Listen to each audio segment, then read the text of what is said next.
रुको बहू, कब तक आओगी? अरे यार मैं कहीं भी जाऊं आपको क्या मतलब है पापा जी? हर बात में टोका टाकी, क्या प्रॉब्लम है आपकी?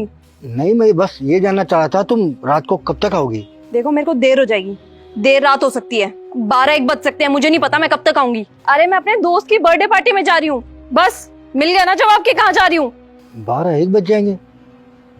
बहू इतनी रात तक तेरा अकेला पार्टी में जाना मुझे कुछ ठीक नहीं लग रहा, वो भी अकेले। नहीं बेटा, मैं तुझे नहीं भेज सकता। ऐसा कर, तू पार्टी में मत जा। क्या क्या बोला आपने?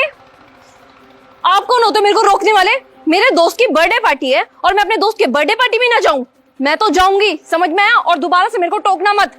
देख बहू, तू जाने चाहती है तो मैं तेरे को मना नहीं कर रहा, लेकिन बस मैं ये चाहता हूँ कि तू अकेले मत जा। तू किसी को साथ ले जा अपने। वो ना लेडीज पार्टी है, वहाँ पे सारी की सारी लेडीज आएंगी, तो मैं अपने साथ किसी को ले नहीं जा सकती। इतनी सी बात आपके भेजे में नहीं घुस रही क्या? नहीं तो मैं राहुल को साथ नहीं ले जाती। अजीब बात करते हो पापा जी आप। अब मैं जा रही हूँ, मेरे को टोकना मत, समझ में आई? बेटा तू खुद सोच, अगर रात को कुछ तेरे साथ अनहोनी हो जाए तो कम से कम तेरा ख्याल रखने के लिए कोई तेरे साथ तो होना चाहिए ना। देख बहू, मैं तेरे हाथ जोड़ता हूँ, ऐसे हाथ में तू मत जा। यार हद होगी कसम से, आपकी टोका टाकी ने ना मेरी जिंदगी पूरी तबाह करके रखी हुई है। हर बात में टोका टाकी, कहीं जाऊं तो मत जा, कुछ खाऊं तो मत खा, हद हो गया। कुछ पहनूं तो ये मत पहन, वो मत कर। आप ऐसे नहीं मानोगे, मैं अभी राहुल को कॉल करती हूँ। उसने मेरे को कहा था ना कि शादी के बाद कोई टोका टाकी नहीं होगी, उसको मैं बताती हूँ अब। हेलो, अरे राहुल क्या हरकत है यार ये?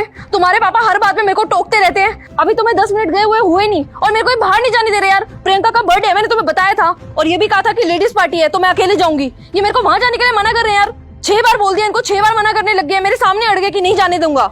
और तुम तो कह रहे थे शादी के बाद कोई रोक टोक नहीं होगी, अब कैसे रोक टोक हो रही है? अरे आप अपना मूड खराब मत करो, लाओ मेरे पापा से बात कराओ, मैं बात करता हूँ उनसे। ये लो।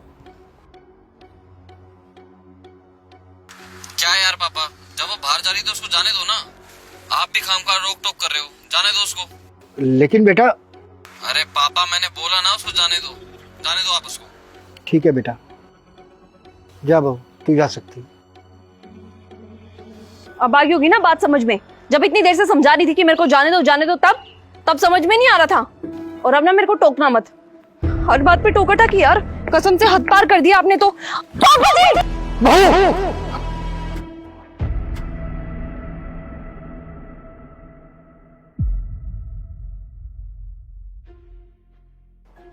अरे आराम करो तुम।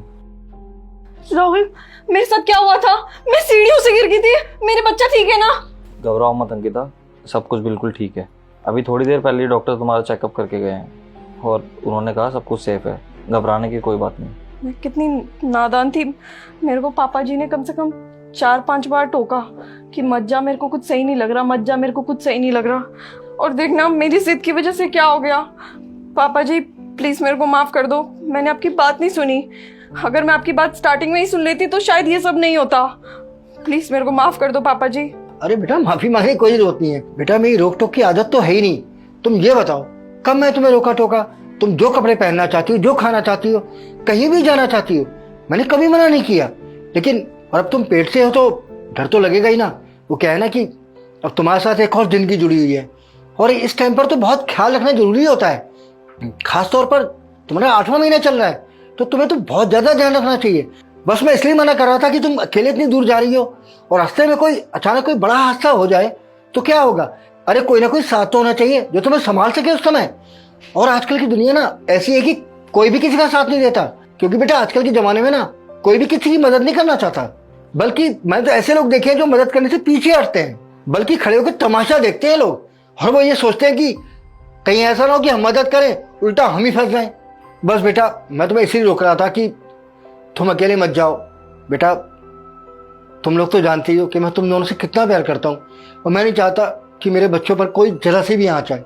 हाँ पापा जी आप बिल्कुल ठीक कह रहे हैं, मेरे को इस हालत में तो ध्यान रखना ही चाहिए ना। मैं बेफिजूल की जिद कर रही थी पार्टी में जाने की, अगर कुछ ऊंच नीच हो जाती तो मैं अपने आप को कभी माफ नहीं कर पाती। और भगवान का लाख लाख शुक्र है कि भगवान की कृपा से तुम्हारे साथ साथ बच्चा भी बिल्कुल ठीक है।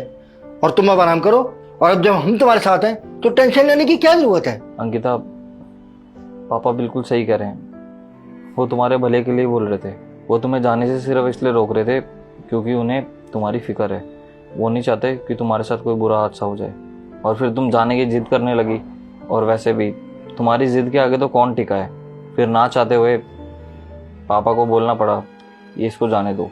बस अंकिता, पापा तुम्हें रोक इसलिए रहे थे क्योंकि उन्हें लग रहा था कि तुम्हारे साथ कोई अनहोनी ना हो जाए। और देखो, तुम्हारी जिद की वजह से आज तुम भल भल बच गई। तुम चिंता मत करो और टेंशन लेने वाली कोई बात नहीं है। डॉक्टर ने कहा है थोड़े दिन तुम आराम करो, ठीक है? हाँ राहुल, तुमने बिल्कुल ठीक कहा। पापा जी मेरे भले के लिए तो बोलते हैं सारी बातें। कोई बात नहीं अंकिता, तुम आराम करो, मैं तुम्हारे लिए जूस लेकर आता हूँ। हाँ बेटा, तुम आराम करो, ठीक है?